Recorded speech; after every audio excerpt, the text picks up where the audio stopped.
สบายดีพี่น้องมากินข้าวน้ำกันวันนี้บ่มีของกินอีกปลาแดกกินข้าวแกงป่น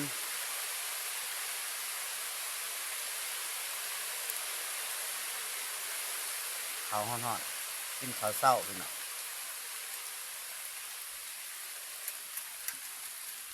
จำปลาแดกนี่อืมอืมท้าโดด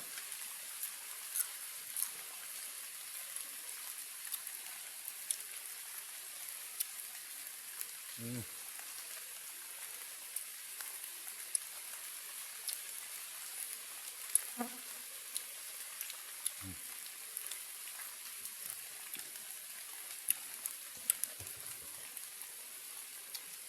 งอกขืนพ้นตก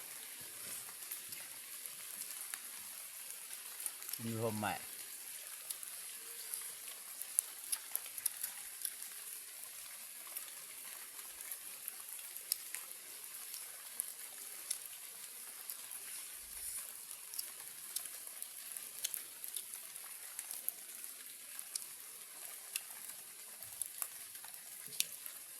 อืม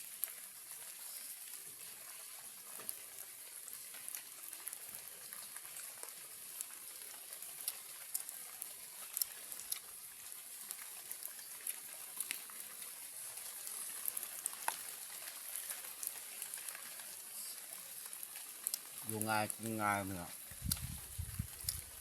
กินปลาแดกกระแสบอยู่ปลา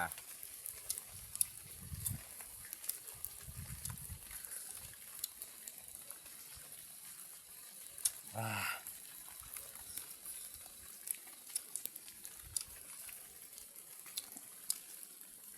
อืม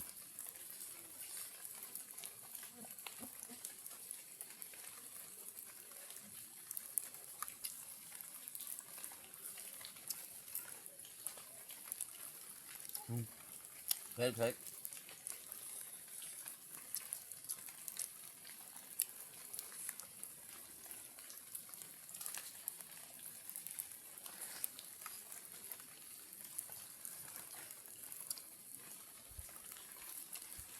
นตกหมอกขึ้น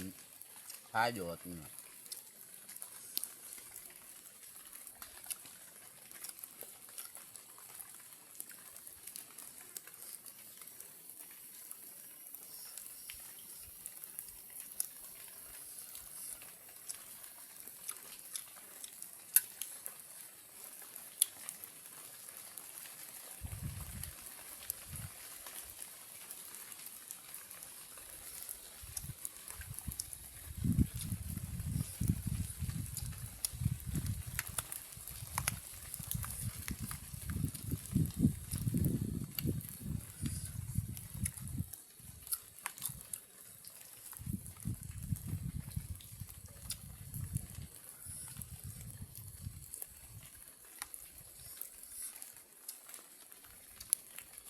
ฮะ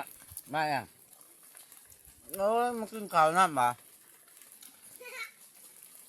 กินข้าวน้ำบ่อ่ะอืมอืม เขาเนี่ยฮะ โอ้ยนายบุสวยสวยเลยฮะฮะอืมเออเอออืมโอ้ลูกๆมึงกินข้าวน้คนกระตกเนาะำฝนตกพี่น้องอืมเอ้า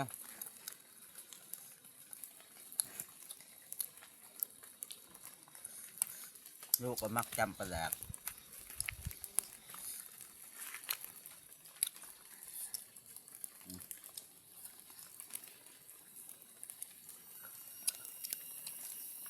เข้มว่าเข้มแล้วปลาแดกมันแซ่บหน่อยนั่นนี่อันน่ะแจวอยู่ฮะตัวบกเข้มตัวเผ็ด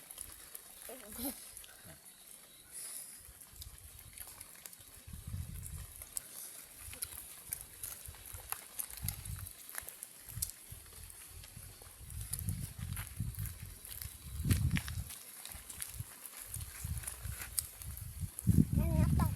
อืม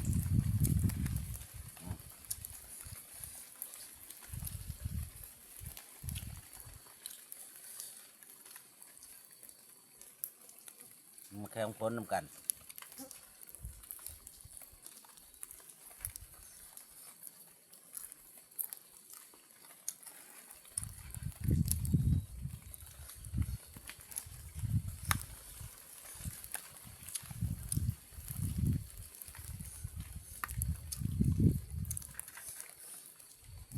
อ้าว อ๋อครับนี่แล้วพี่น้องฝนตกฝนไรกินข้าวมื้อเนี่ยกดไลค์กดแชร์นี่เด้อพี่น้อง